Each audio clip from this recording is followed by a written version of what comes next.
Hello everyone and welcome to Edutap. इस वीडियो में मैं आपके साथ डिस्कस करने जा रहा हूं the cut off trends for the prelims stage of HPAS examination. हमारे हिमाचल प्रदेश एडमिनिस्ट्रेटिव सर्विस के एग्जामिनेशंस के प्रीलिम स्टेज के अंदर कट ऑफ को लेकर के हम एस्पिरेंट्स के मन में बहुत ज्यादा एक्साइटमेंट रहता है, बहुत ज्यादा हम लोग वरी करते हैं। प्रीलिम्स एग्जामिनेशन होते ही बहुत सारे एस्पिरेंट्स की क्वेरी होती है कि कट ऑफ कितनी जाएगी, कट ऑफ ज्यादा कैसे जाएगी, अगर ज्यादा जा रही है तो क्यों जा रही है, अगर कट ऑफ कम है तो क्यों रह रही है, according to various categories cut off कितनी रहेगी। ये सारे सवाल हम लोगों के मन में रहते हैं और इसलिए इस वीडियो में हम लोग इन सभी सवालों को एड्रेस करने जा रहे हैं और हम देखने जा रहे हैं कि पास्ट ईयर्स में हुए जो एचपीएस प्रीलिम्स के एग्जामिनेशन है उसमें कट ऑफ्स का क्या ट्रेंड रहा है और क्या उन ट्रेंड्स को देख करके कोई ऐसे कंक्लूजन्स या कोई ऐसे इन्फेरेंस हम लोग निकाल सकते हैं और आगे आने वाले एग्जामिनेशंस के लिए क्या कुछ प्रेडिक्शन कर सकते हैं। ये चीज हम आज के इस वीडियो में देखेंगे। ठीक है, तो सबसे पहले तो दोस्तों कंफ्यूजन हम सभी एस्पिरेंट्स के माइंड में कोई नहीं होना चाहिए कि कट ऑफ का मतलब क्या है। What is cutoff? Most of the times we say कि cutoff for the prelims examination for the unreserved category or for the scheduled caste category or for some other category, what is the cutoff, right? So how cutoff is determined and what is cutoff? This is first of all need to be clear. अगर cutoff की मैं बात करूं तो बहुत ही simple language में cutoff का मतलब है marks of the last qualified candidate in the category। किसी भी कैटेगरी के अंदर जो एस्पिरेंट प्रीलिम्स को क्वालिफाई करके मेन स्टेज तक पहुंचा है वो लास्ट एस्पिरेंट, उसका जो मार्क्स है वो बनेगा हमारा कट ऑफ मार्क्स। इसको थोड़ा और डिटेल में अगर समझने की कोशिश करें तो हमें पता है कि हमारे प्रीलिम्स के स्टेज के अंदर दो एग्जाम्स होते हैं। पेपर 1 जो होता है वो जीएस का पेपर होता है, जनरल स्टडीज का पेपर होता है। ठीक है, अब जीएस का पेपर हमारा 200 मार्क्स का पेपर है। उस 200 मार्क्स में से जितने भी मार्क्स आते हैं उसकी हमारी मेरिट लिस्ट बनती है। एक हमारा पेपर होता है जिसको हम सी सेट का पेपर कहते हैं या पेपर 2 कह सकते हैं, एप्टीट्यूड का पेपर कह सकते हैं। ठीक है, now this is a qualifying paper. We know qualifying paper का मतलब है कि अराउंड हमें 33% मार्क्स चाहिए और 33% मार्क्स आउट ऑफ 200, इसका मतलब हुआ कि वी नीड अबाउट 66.67 मार्क्स। ये मार्क्स चाहिए होते हैं किसी भी कैंडिडेट को अब क्वालिफाई करने के लिए। ठीक है, अगर आपके 66.67 मार्क्स से कम मार्क्स आ रहे हैं तो इसका मतलब आप रेस में भी नहीं हो। ठीक है, जीएस के अंदर जितने भी आपके मार्क्स आएंगे उसके हिसाब से आपकी मेरिट लिस्ट बनती है। और एक इंफॉर्मेशन जो हम सभी लोगों को पता होनी चाहिए, कॉमन होनी चाहिए, कि प्रीलिम्स में how many candidates are selected. अगर हमारी वैकेंसीज, जितनी भी वैकेंसीज आई हैं, जो भी नोटिफिकेशन में एडवर्टाइजमेंट में वैकेंसीज कमीशन की तरफ से बताई जाती हैं according to category, unreserved category में scheduled caste of Himachal Pradesh, scheduled tribes of Himachal Pradesh, wards of freedom fighter, ex serviceman of Himachal Pradesh, OBCs of Himachal Pradesh, physically handicapped people, all these categories, उनकी वैकेंसीज का पूरा जो है एडवर्टाइजमेंट निकलता है। पर वैकेंसी 20 लोगों को सिलेक्ट किया जाता है प्रीलिम्स एग्जामिनेशन में मेंस के लिए अपीयर करने के लिए। ठीक है, तो इसका मतलब ये हुआ, let us suppose for example unreserved category, जिसको हम जनरल कैटेगरी बोल रहे हैं, अनरिजर्व्ड कैटेगरी के अंदर हमें बताया गया कि टोटल 5 वैकेंसीज हमारी हैं जिनको फिल करने की जरूरत है। 5 पोस्ट्स हैं अलग अलग, एचपीएएस हो सकता है, एचपीपीएस हो सकता है, तहसीलदार हो सकता है, इसकी हमारे पास 5 टोटल वैकेंसीज हैं। तो इसका मतलब है कि around 100 people, 100 candidates from the unreserved category will be selected। Total 100 candidates unreserved category के यहां पर सिलेक्ट किए जाएंगे। तो ये जो 100th कैंडिडेट होगा, 100वां जो कैंडिडेट होगा, उसके जो जीएस के मार्क्स होंगे वो हमारी कट ऑफ बन जाती है फॉर दी अनरिजर्व्ड कैटेगरी। इसमें आप ध्यान रखेंगे कि ऑलरेडी हमने इन 100 कैंडिडेट्स में से वो सभी कैंडिडेट हटा दिए हैं जिनके मार्क्स 66.67 से कम रहे। ठीक है, अगर आपके टोटल 150 मार्क्स आ गए हैं जीएस के अंदर लेकिन आपके सी सेट में मार्क्स, पेपर 2 में मार्क्स सिर्फ 50 हैं, तो आप उस रेस में नहीं हो। तो वो सभी कैंडिडेट्स जो ऑलरेडी 66.67 से ज्यादा मार्क्स लेकर बैठे हुए हैं, उनके जितने मार्क्स आएंगे जीएस के अंदर उसको हम लोग मेरिट लिस्ट में रखते हैं और उस मेरिट लिस्ट में जो लास्ट क्वालिफाइंग कैंडिडेट है उसके मार्क्स बन जाती है हमारी कट ऑफ। ठीक है, इसमें एक और चीज आप समझ लीजिए, अगर reserved categories for example scheduled caste and scheduled tribes and OBCs, जो कैंडिडेट शेड्यूल्ड कास्ट और शेड्यूल्ड ट्राइब्स की कैटेगरी के अंदर फॉर्म भरते हैं, अगर वो भी टॉप 100 कैंडिडेट जो हमारी अनरिजर्व कैटेगरी थी उसकी कट ऑफ को क्लियर कर रहे हैं, यानी इसके लास्ट क्वालिफाइंग कैंडिडेट से अगर ज्यादा उसके मार्क्स हैं, तब उनको इस कैटेगरी में इंक्लूड नहीं किया जाता है। ठीक है, अगर शेड्यूल कास्ट की टोटल वैकेंसीज 5 आ गई थी तो इसका मतलब है कि around 100 candidates from schedule caste उनको हमें क्वालिफाई करवाना है प्रीलिम्स के अंदर। उन 100 कैंडिडेट्स के अलावा अगर कोई शेड्यूल कास्ट का कैंडिडेट अनरिजर्व कैटेगरी की कट ऑफ को last qualifying candidate of unreserve category उसकी कट ऑफ से ज्यादा मार्क्स लेकर आता है तो उसको आउट ऑफ दोस 100 भी इलेक्ट किया जाएगा। यानी कि जितने भी कैंडिडेट्स अनरिजर्व्ड की कट ऑफ से ज्यादा मार्क्स लेकर आते हैं उनके अलावा next 100 candidates of schedule caste उनको इलेक्ट किया जाएगा। ठीक है, तो ये फायदा मिलता है रिजर्व कैटेगरी के जो एस्पिरेंट्स हैं उनको भी। ठीक है जी, तो ये चीज हम समझ गए कि कट ऑफ का मतलब क्या हुआ, the last qualifying candidate whatever marks he is getting that is the cut of.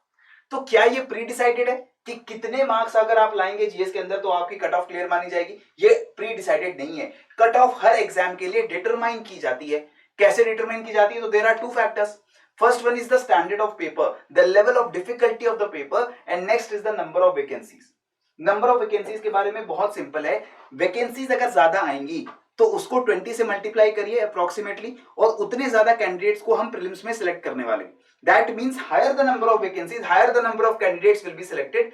जितने ज्यादा कैंडिडेट्स को प्री में क्वालिफाई करने का मौका मिलेगा कट ऑफ उतनी कम रहेगी। ठीक है, अगर 100 कैंडिडेट्स ही सिलेक्ट हो रहे हैं और दूसरे किसी एग्जाम में 200 कैंडिडेट सिलेक्ट हो रहे हैं तो इसका सिंपल मतलब क्या हुआ कि जिस एग्जाम में 200 कैंडिडेट इलेक्ट हो रहे हैं ऑब्वियसली वहां पर कट ऑफ कम रहेगी, क्योंकि वहां पे 200 में कैंडिडेट का मार्क्स देखा जाएगा, अदरवाइज 100 कैंडिडेट का मार्क्स देखा जाएगा। तो अगर नंबर ऑफ वैकेंसीज ज्यादा है, more the number of vacancies,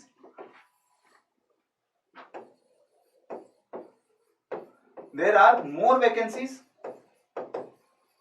what this means, cut off जो है वो हमारी कम जा सकती है, वो कट ऑफ को थोड़ा कम करने की कोशिश करती है। बट पिछले ट्रेंड्स को देखकर और मेरे अपने एक्सपीरियंस में मैंने ये देखा है कि नंबर ऑफ वैकेंसीज की वजह से बहुत ज्यादा फर्क नहीं पड़ पाता है हमारे कट ऑफ के ऊपर, specially for the unreserved category और for the OBC category and even also in the modern times जो ईडब्ल्यूएस कैटेगरी है उसमें भी। ऐसा मैं क्यों कह रहा हूं? बिकॉज ज्यादातर standard of the paper determines की कट ऑफ कितनी होने जा रही है। स्टैंडर्ड ऑफ द पेपर का मतलब है डिफिकल्टी कैसी होने वाली है। क्या पेपर डिफिकल्ट है, पेपर में मार्क्स को स्कोर करना कितना इजी रहा है, इससे ये सबसे ज्यादा डिटरमाइन करता है कि कट ऑफ आपकी कितनी जाएगी। अगर मैं आपके साथ प्रीवियस ईयर के पेपर्स की जो ट्रेंड है उसको मैं डिस्कस करूंगा तो डिफिकल्ट पेपर्स अगर आए हैं तो कट ऑफ वहां पर काफी कम गई है, और अगर किसी साल पेपर बहुत इजी आया है तो उस साल वैकेंसीज कम होने के बावजूद कट ऑफ जो है वो बहुत कम गई है। कट ऑफ जो है वो बहुत कम गई है। अगर पेपर बहुत इजी है तो कट ऑफ बहुत ज्यादा हाई चली गई है, पेपर अगर बहुत डिफिकल्ट आ गया है तो कट ऑफ बहुत कम चली गई है। तो ये चीज जो आपका difficulty level of the paper है ये सबसे ज्यादा इंपॉर्टेंट होता है।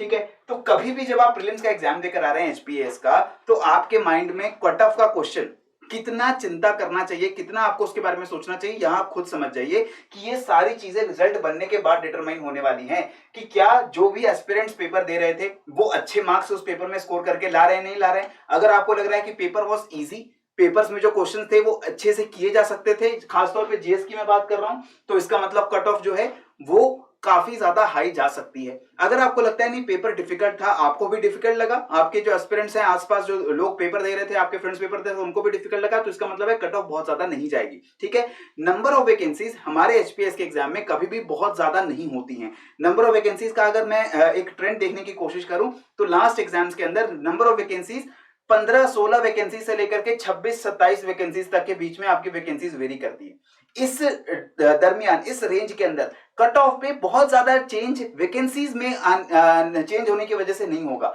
कट ऑफ में अगर चेंज होगा तो वो होगा number of standard of paper की वजह से। क्लियर हो चुका है? लास्ट ईयर में सबसे पहले एचपीएएस 2017 की बात करते हैं। ये एचपीएस 2017 का प्रीलिम्स जो है वो 2018 में हुआ है। ठीक है, और इस पेपर के अंदर जनरल क्लास की जो कट ऑफ गई थी वो गई थी 104 मार्क्स। दैट मींस 104 मार्क्स का जिस भी एस्पिरेंट ने 104 मार्क्स लाए थे उससे ज्यादा जो भी लोग स्कोर करके ला रहे थे वो लोग क्वालिफाई कर रहे थे। वहां पर अगर मैं शेड्यूल कास्ट की बात करूं तो vacancy went down to 76, for schedule tribes it went down to 80.67। ठीक है, ओबीसी में द वैकेंसी वाज 85.33 और एक्स सर्विसमैन के लिए अराउंड 16 मार्क्स का लास्ट क्वालिफाइंग कैंडिडेट था for the ex serviceman category. आप देख रहे हैं ये ट्रेंड हमें क्या बता रहा है? पहली चीज तो अगर आप स्कोर लिस्ट को देखेंगे तो इतने कम मार्क्स के लिए एक्स सर्विसमैन क्यों इलेक्ट हो रहा है, क्यों सेलेक्ट हो पा रहा है इतने कम मार्क्स पे? इसलिए बिकॉज इन दैट ईयर जो सी सेट का पेपर आया, उस सी सेट के पेपर के डिफिकल्टी लेवल को देखते हुए, अगर मैंने स्कोर लिस्ट भी देखी है, all the people who were from the ex serviceman category, जिनके भी मार्क्स 16 से ज्यादा थे, ऐसा नहीं है कि वो सारे इलेक्ट हुए हैं, ये भी आप समझ जाइए, बहुत सारे ऐसे एक्स सर्विसमैन के एस्पिरेंट्स थे जिन्होंने 58, 98, इवन 100 मार्क्स स्कोर किए थे अपने जीएस के पेपर के अंदर, but they were not able to clear the cut off for the C SET. जो सी सेट के अंदर 66 मार्क्स लेकर आने हैं, वो मार्क्स वो लोग लेकर नहीं आ पा रहे थे, और इस वजह से एक कैंडिडेट जिसने सिर्फ 16 मार्क्स स्कोर किए थे अपने जीएस के पेपर में, उसने मेंस लिखने का भी जो है मौका उसको मिल गया, ठीक है। और इस साल 2017 में जितनी एक सर्विसमैन के लोगों को सिलेक्ट करना चाहिए था, उतने वो लोग सिलेक्ट किए भी नहीं कमीशन ने। इसलिए नहीं सिलेक्ट किए क्योंकि वहां पर बहुत सारे जो एक्स सर्विसमैन एस्पिरेंट्स थे, they were not able to clear the cut off for the, और they were not able to qualify for the CSAT examination, ठीक है। ये चीज आप ट्रेंड देख रहे हैं। 104 for the general, 76 and around 80 for the ST and OBC, and 16 marks for the 2017 HPS ex serviceman category। 2018 में आते हैं। 2018 में ये एक एक्सेप्शन है कि 116 कट ऑफ हमारी चली गई 116.67, and this happened because the level of paper was easy, considerably very easy paper जो है वो 2019 के अंदर हमें पूछा गया था, 2018 की एग्जामिनेशन 2019 के अंदर हुई है, ठीक है। इसके बाद शेड्यूल क्लास की बात करें तो 10 मार्क्स का डिफरेंस है, 106.67, शेड्यूल ट्राइब 102, अराउंड अगेन जो है 14 मार्क्स का डिफरेंस है। इसके बाद ओबीसी में 112.67, बहुत ज्यादा डिफरेंस नहीं है अनरिजर्व कैटेगरी और ओबीसी कैटेगरी के बीच में, ठीक है। और एक्स सर्विसमैन की बात करें तो again this is of 16 marks, right.